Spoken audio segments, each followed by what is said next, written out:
ज्याच्यासाठी मी या घरात आले तोच मला आई म्हणून स्वीकारायला तयार नाही. त्यापेक्षा मी इथे नसतेच आले तर बरं झालं असतं. भुवनेश्वरीने हेच संस्कार केलेत का रे तुझ्यावर? बघा तुम्ही त्यांना आई आहे मी तुझी. आई नाही सहन होत मला आता. नाही सहन होत.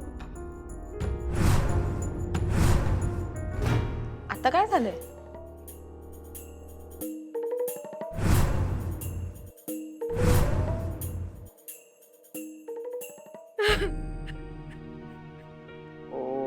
बघा तुम्ही रडू नका, वाईट वाटून घेऊ नका.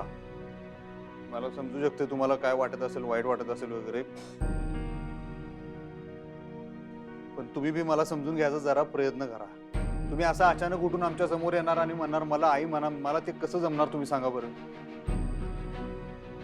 आत्ता आई साहेबांच्या धक्क्यातनं सावरतोय आम्ही, तेवढ्यात पुढचा धक्का घेऊन तुम्ही आला आमच्या समोर. मला बी जरा सावरायला वेळ द्या की. आणि आमच्या आई साहेबांनी आमच्यावर जे संस्कार केलेले आहेत ते चांगलेच आहेत.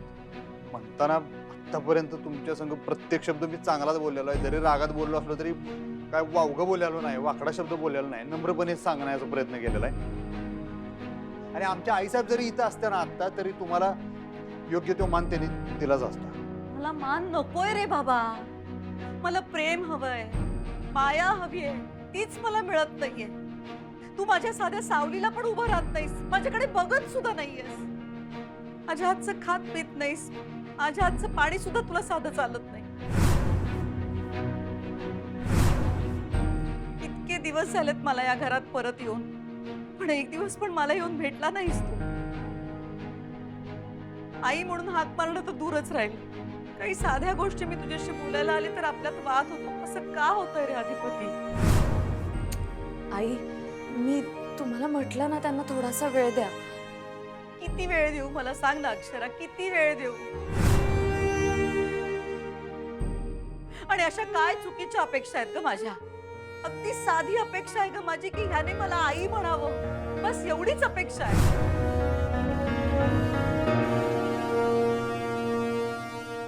मी तुला म्हटलं होतं ना चारू, ही सगळी त्या भुवनेश्वरीची करणी आहे. हे तिचं गारुड आहे सगळं. ती आता इथं नाहीये. ती असती ना तर तुला बरोबर कळलं असतं चारू, तिनं कसं ह्याला आपल्या कह्यात ठेवलंय. 24 तास नुसतं आई साहेब आई साहेब आई साहेब, दुसरं काही सुचत नव्हतं याला. आणि माझं तरी काय स्थान होतं ग इथं? कधी बापाचा मान दिलेला नाही त्यानं मला. आणि आताही सख्या आई बापाला आई बाप म्हणायला तयार नाही हा. हो चारो सूर्यवंशी, एक शब्द बोलू नकोस. माझी कुठली गोष्ट तुला आतापर्यंत पटली नाहीच आहे, पण तुझी सख्खी आई उभी आहे ना तुझ्या समोर, तिचा साधा मान ठेवता येत नाही तुला. आतापर्यंत मला हे सगळे सांगत होते तुला वेळ द्यायला हवा, आणि मलाही वाटलं कधीतरी कधीतरी तुला वाटेल की ही आपली आई आहे, तिच्याशी प्रेमानं आदरानं बोलावं. पण नाही, दिवस जातील तसं तुझं अतिच होत चाललंय. माझ्याशी वाद घालतच होतास, आता तिच्याशी वाद घालतोस. एवढं कळवळून तुला सांगतेय ती, एवढं विनवतीये तुला, तुला काहीच फरक पडत नाही. अरे एवढा निष्ठुर कसा होतोयस? कुर्बानाचं कौतुक तुम्ही आम्हाला सांगू नका. आम्ही बघितले की आयुष्यभर तुम्ही आमच्या आई साहेबांसंग कसं वागलाय ते. त्यांनी बघितलं असतं ना तर ह्यासनी बी कळलं असतं कसं वागतं आणि कसं नाही ते. अहो एक बायको म्हणून राहिलं, एक बाई म्हणून तर साधा रिस्पेक्ट द्यायचा आहे का नाही, ते पण केलं नाही या माणसानं. आणि सांगतात आता कौतुक निष्ठुरपणाची. सगळ्या घरादाराला माहिती आहे, तुम्ही नका सांगू आम्हाला. तू हेच बोल, हेच बोल तू. मी तुला बोललो की तू माझ्या चुका काढ. स्वतःकडे कधी बघणार नाहीस तू, स्वतःचं वागणं कधी तपासणार नाहीस. दुसरी काय अपेक्षा करायची तुझ्याकडून? त्या बाईचे संस्कार आहेत ना तुझ्यावर, ती हेच करायची. स्वतःची चूक कधी मान्य नाही करायची. ज्या बाईने तुला जन्म दिलाय त्या सख्ख्या आईला झिडकारतोयस तू आज. ज्या बाईने या घराची तुझी वाट लावली, तिला डोक्यावर घेऊन बसलायस. अरे तुला कधी कळणार आहे, त्या भुवनेश्वरीनं तुझ्यावर जे संस्कार केले ना, ते फक्त गुलाम बनवण्याचे संस्कार केले. तू गुलाम आहेस तिचा अजूनही. आई साहेबांविषयी काय गरळ वगायची नाही, मी सांगून ठेवतो पहिल्यांदाच. त्यांच्याबद्दल वावगं बोलल्याला मी खपवून घेणार नाही. आणि त्या इथं नसताना तुम्ही तुमची बाजू मांडायला लागला एवढं लक्षात ठेवा. त्या जरी इथं नसल्या ना तरी मी आहे इथं. आणि आता जर का लय बोलला का नाही सांगून ठेवतो. प्लीज प्लीज शांत व्हा, तुम्ही चिडू नका आता प्लीज. अहो मला काय शांत व्हायला सांगतो, तुम्ही त्यांना सांगा की शांत व्हायला, त्या दोघांना बी सांगा, तोंड पण ठेवा म्हणावं. आम्ही शांत राहायचं का? तू वाटेल ते बोलशील आणि आम्ही ऐकून घ्यायचं, हा कुठला नियम? तू मुलगा आहेस आमचा, आम्ही आई बाप आहोत तुझे. आम्ही तुझं ऐकून नाही घ्यायचं, तू आमचं ऐकायचं आहेस. त्या भुवनेश्वरीला नावं ठेवायची नाही का? नाही ठेवायची.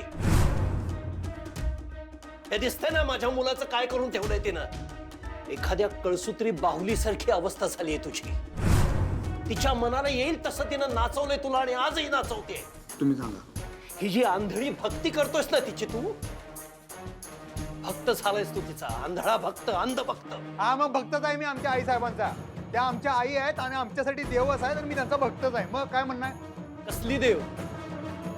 तिला तर माणूस म्हणायला तयार नाहीये, कारण माणसामध्ये काही गोष्टी तरी चांगल्या असतात, तिच्यात एक सुद्धा गोष्ट चांगली नव्हती. आणि तिची बाजू घेऊन काय भांडतोस रे माझ्याशी? हा, तिने फक्त वापर केलाय तुझा, वापर. पर काय केलं म्हणतो, त्यांनी घडवलंय आम्हाला. हे जे काय मी आज समाजात उभा आहे ना, ते फक्त आमच्या आई साहेबांमुळेच उभा आहे. त्यांनी शिकवलं आम्हाला समाजात कसं वागायचं, बोलायचं, चालायचं, चार चौकात उठाय बसायचं कसं, ते आई साहेबांनी शिकवले. तुम्ही काय शिकवलेलं नाही, एवढं देण्यात घ्या. ते कसं असते, कावळी आलेला माणसाला का नाही सगळेच पिवळे दिसते का नाही दुनियात सगळी, तसं झालंय तुमचं. तुम्हाला आई साहेबांविषयी चांगलं काही दिसत नाही, सगळं वाईटच दिसते. मी 100 वेळा पाडे वाचून दाखवल्यात तुम्हाला, त्यांनी आमच्यासाठी काय काय केलं आणि काय नाही. तुम्हाला मी चांगलं माहित आहे, तरी काय तुमच्या डोक्यात फरक पडलेला नाहीच आहे. तिच्या चांगुलपणाचे किती पाढे वाचलेस ना तरी मला एक शब्द पटणार नाही. आणि मुळात पाढे वाचायला तर तुला शिकवलं नाही तिनं. तू तिच्या काबूत गेल्यानंतर पहिल्यांदा काय केलं, तर तुझं नाव शाळेतनं काढून टाकलं. शिक्षण तोडलं तुझं, अडाणी ठेवलं तुला, निरक्षर. हे केलं तिनं, हे तिचे संस्कार. शिक्षणाची कशी गरज नाही हे शिकवलं ना तिनं तुला. आणि तुला जे तिचं प्रेम आणि माया वाटते ना, ते फक्त तुला आपल्या कह्यात ठेवण्यासाठीचं नाटक होतं. आणि तू मूर्खासारखा त्याच्यावरती विश्वास ठेवलायस. काय बोलताय तू? यांच्या शिक्षणात काय कौतुक सांगायला? ज्या गोष्टी आमच्यासाठी आई साहेबांनी मनापासून केल्या त्या 100 गोष्टी आहेत. त्याच्याकडे कानाडोळा करताय वय सोयीस्करपणे. हा बघेल तेव्हा नुसतं आपल्या शिक्षणाचं तुमचं वाजवतं 10 वेळा. सांगू नका मला कौतुक शिक्षणाचं काय. शिक्षणाचं महत्व तुला आत्ता कळणार नाहीच रे, कारण त्या अडाणी बाईचे अडाणी संस्कार आहेत ना तुझ्यावर. हो, पण कधीतरी एक दिवस बाहेरचे लोक तुझ्या तोंडावर तुला अडाणी म्हणतील ना, तेव्हा कळेल तुला. पण तेव्हा खूप उशीर झालेला असेल अधिपती. अरे वाट लावली आहे त्या बाईनं तुझ्या आयुष्याची, वाट. आणि तिची बाजू घेऊन तू सख्या बापाची मांडतोयस. 4 वाजता सूर्यवंशी तुम्ही ना शांत बसा, नाहीतर का नाही. नाहीतर काय?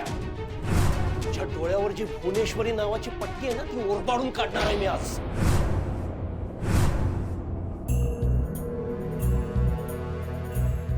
मम्मी ही तू काय करते? हळू बोल की जरा. अगं पण काय झालं तिथं सांग. अधिपतीच्या खोलीत का नाही मोठा राडा चाललाय. बाप लेकाची झोपल्या. कशावरनं झोपलंय? पण अजून काय विषय? आपली ताई आणि चारूबाई जे मोठे मालक का नाही, चारूबाईची तळी उचलायला आणि अधिपती आपल्या ताईची, दोघांमध्ये भांडणं लागल्यात. ऐकू चल, ऐक. ओ बास करा म्हणलं ना, बास करा की आता. नाही गप्प बसणार. मी आता असं का बसणार नाही. तुम्हाला का नाही? काय करताय तुम्ही? मग सांगा की तुम्ही त्यांना. थांब अक्षरा, थांब. अक्षरा सोड त्याला. अक्षरा सोड त्याला. बाबा काय काय करणार आहेस? काय स्वतःच्या बापावर हात उचलणार आहेस? उचल हात. हे संस्कार केलेत भुवनेश्वरीनं तुझ्यावर. उचल. बाबा उचल हात. मार बापाला, मार. अधिपती प्लीज. बाबा शांत व्हा ना तुम्ही, प्लीज थांबा. ही शिकवण त्या भुवनेश्वरीची. घरातल्या लोकांना वैरी बनवायचं आणि बाहेरच्या माणसांना आपलं करायचं, ही शिकवण तिची. मला उचकवू नका तुम्ही. मी बोलणार. अरे करणार काय आहेस तू? हात उचलशील ना, उचलून दाखव. एवढं तरी धाडस दाखव. माझं डोकं फिरू नका.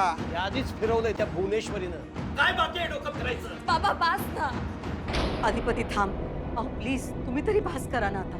अधिपती काय चाललंय तुमचं? का भांडताय तुम्ही एवढे?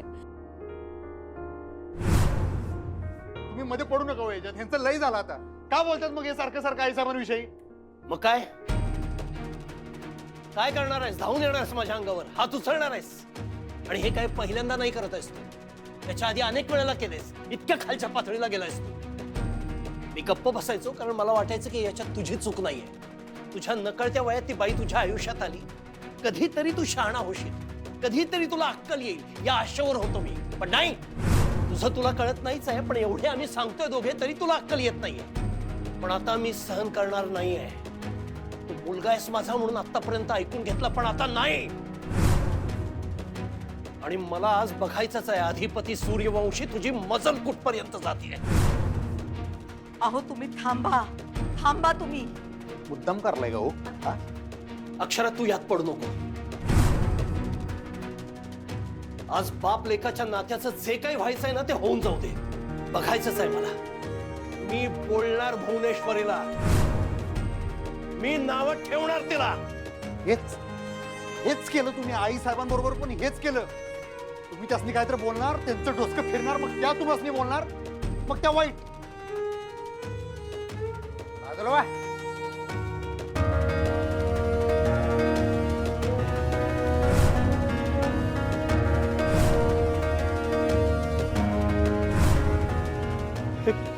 काय बघतोय आपला मुलगा?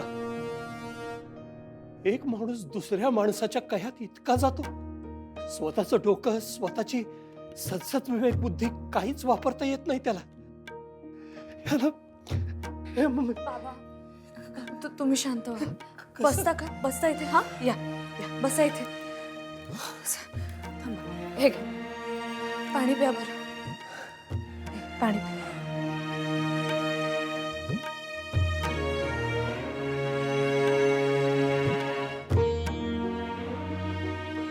शांत बाबा. आणि आई तुम्ही पण त्यांच्या बोलण्याचं वाईट नका वाटून घेऊ. वेगळीकडचाच राग आहे तो वेगळीकडेच निघतो. सगळं ठीक होणार आहे. मला माहिती आहे सगळं ठीक होणार आहे. अजून किती दिवस अशी समजूत काढणार आहेस माझी? लहान मुलांची काढतात तशी. मला इथे येऊन इतके दिवस झाले पण अजूनही काहीच ठीक होत नाही. उलट सगळं बिघडतच चाललंय. मला खरंच असं वाटायला लागलं की मी इथे येऊन चूक केली. मी नकोच होतं इथे यायला. चारू काय बोलतेस तू? आई अहो असं नका ना म्हणू. मला खूप आनंद झालाय तुम्ही इथे आल्याचा. बाबांना आनंद झालाय. आणि हे घर तुमचंच आहे. ही सगळी माणसं तुमची आहेत. सगळी माणसं? माझा मुलगाच माझा राहिला नाहीये ग. ज्याच्यासाठी मी इथे आले, ज्याला बघण्यासाठी माझे डोळे आसुसलेले, तोच मला नाकारतो. काय करू मी इथे राहून? सांग ना. घर माझं आहे म्हणजे काय ग? घराच्या भिंती त्यांना आपलं मानू मी? आई असं नका बोलू प्लीज. प्लीज असं नका बोलू. आता हे सगळे भलते सलते विषय निघतायत ना म्हणून चिडतायत ते. तुम्ही बघा एकदा सगळं शांत झालं ना की तेही सत्य स्वीकारतील. असू दे. मला नाही वाटत तसं, पण तू माझी काळजी नको करूस. मी शांत होईल. तू जाऊन बघ. अधिपती डोक्यात राग घालून गेलाय. त्याच्याशी बोल, त्याला शांत कर. त्याला शांत तूच करू शकशील. जा बोल त्याच्याशी. होय.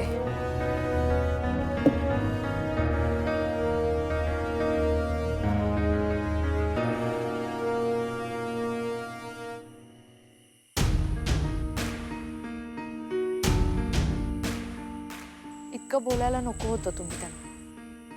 काय अधिपती कसे वागलात तुम्ही? आई वडील आहेत ते तुमचे.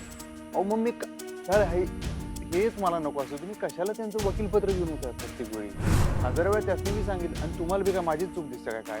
तुम्ही त्यासनी सांगा. तुम्ही सांगा माझ्याशी बोलायलाच येत जाऊ नका, माझ्या नादाला लागू नका. कशाला माझ्या संग बोलायला येतात ते? मग पण काय झालंय ते मला कळतच नाही. तुम्ही एवढी टोकाची भूमिका का घेता दरवेळी? मग काय करू? आपलंच घर आहे ना, आपलीच माणसं आहेत ना. आणि त्यांनी जन्म दिला हो तुम्हाला. त्यांना नाही का असं वाटणार की तुम्ही त्यांना आई म्हणून हाक मारावी? बरं हाक मारायचं जाऊ दे, तुम्ही त्यांच्याशी धड बोलत सुद्धा नाही. हेच सगळं बाबांना दिसतं. त्यांना वाईट वाटतं आणि म्हणून राग करतात ते. म्हणजे या सगळ्याच्या मुळाशी मीच आहे तर? मला तसं नाही म्हणायचं, पण तुम्ही हा वाद, ही भांडणं थांबवू शकता.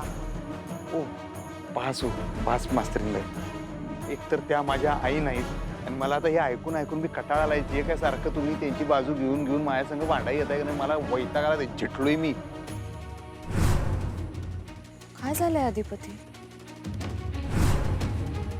तुम्ही पहिल्यांदाच मी असं बघते की समोरच्या माणसाच्या भावनांचा विचारच करत नाही आहात.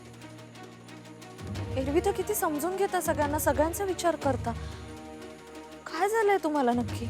जिथं आईसाहेबांचा इच्छा असतोय का नाही तिथं बाकी कुणाचा विचार मी करत नसते आणि करणार बी नाही. तुमच्या जन्मदाते आईचं सुद्धा नाही. हा सांगितलं ना, कुणाचाच नाही.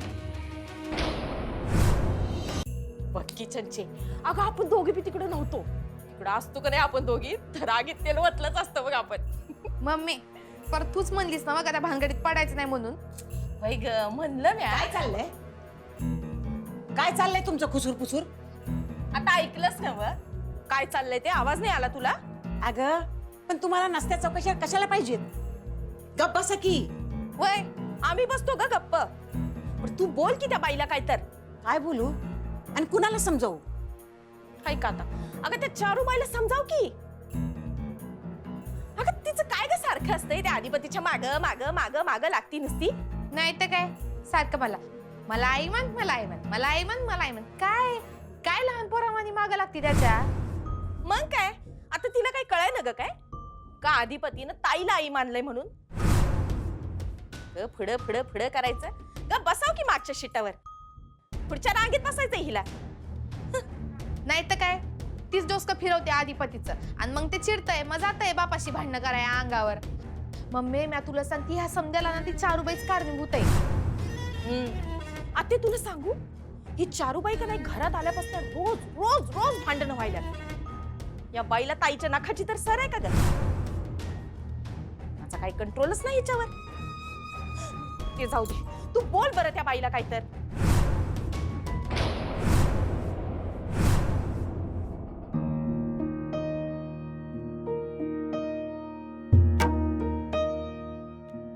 चारू सॉरी. या आमच्या भांडणाचा तुला किती त्रास होत असेल हे मला कळतंय. I am sorry. माझाही तोल सुटला बोलताना. मी वाटेल तसं बोललो त्याला. पण चारू मला असंही वाटते की हे सगळं बोलणं गरजेचं होतं. पण तू काळजी करू नको. आज तो तुला आई म्हणून स्वीकारत नाहीये पण कधीतरी स्वीकारेल. कधीतरी त्याच्या डोळ्यावरची पट्टी निघेल. अक्षरा म्हणते तसं. तू ह्या सगळ्याचा जास्त विचार नको करू. समोर जे दिसतं तेच विचार येतात ना मनात. उगीच वेडी आशा का ठेवू मी वास्तव समोर दिसताना? चारू असं नाहीये काही.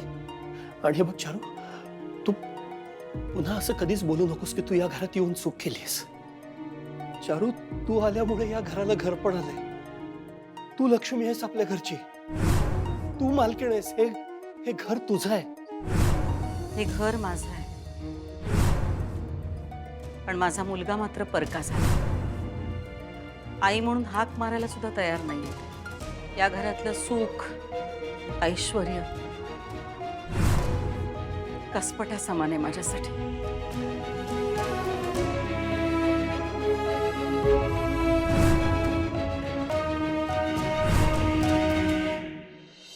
अहो पण तुम्हाला कोणी म्हणतच नाही की भुवनेश्वरी मॅडमना विसरा किंवा त्यांचं स्थान दुसऱ्या कोणाला तरी द्या. माझं असं म्हणणं नाहीच आहे.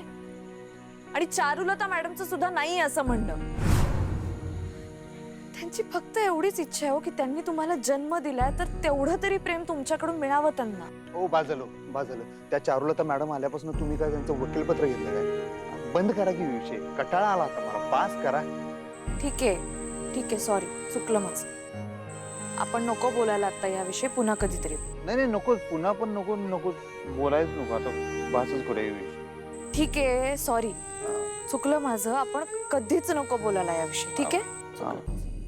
माझी एक छोटीशी रिक्वेस्ट आहे ती तरी ऐकाल? अजून काहीतरी आहेच काय? छोटीशी रिक्वेस्ट आहे.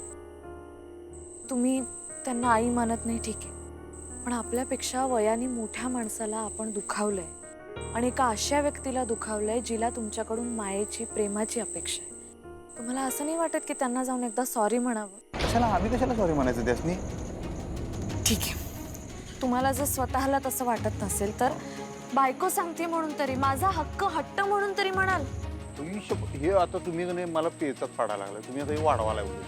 मला सांगा, तुम्हाला बाबांचा सारखा राग काय याचा की ते भुवनेश्वरी मॅडमशी कसेही वागतात, मनाला येईल तसं बोलतात त्यांच्याशी, त्यांच्या मनाचा विचार करत नाही, म्हणून राग यायचा ना तुम्हाला? मग आता तुम्ही स्वतः कसे वागताय? तुम्ही तुमच्या आईशी कसे वागताय अधिपती? हा ठीक आहे, मी म्हणतो सॉरी, पण आत्ता का माझ्या रोजच्या ठिकाणावर नाही, मी काय आत्ता सॉरी म्हणायला जात नाही. आता मी गेलो तर भांडणं होणार म्हणताना. अहो पण तुम्हाला वाटतंय ना अधिपती, हे बघा, हे असले विषय भिजत ठेवायचे नसतात. तुम्हाला आता वाटतंय ना सॉरी म्हणावं, असं तुमची इच्छा आहे ना, मग लगेच म्हणून टाका. नाही नाही, तुमचं पण तुम्ही आता बाकीचं काही बोलूच नका. सॉरी म्हणा आणि संपवून टाका आयुष्य.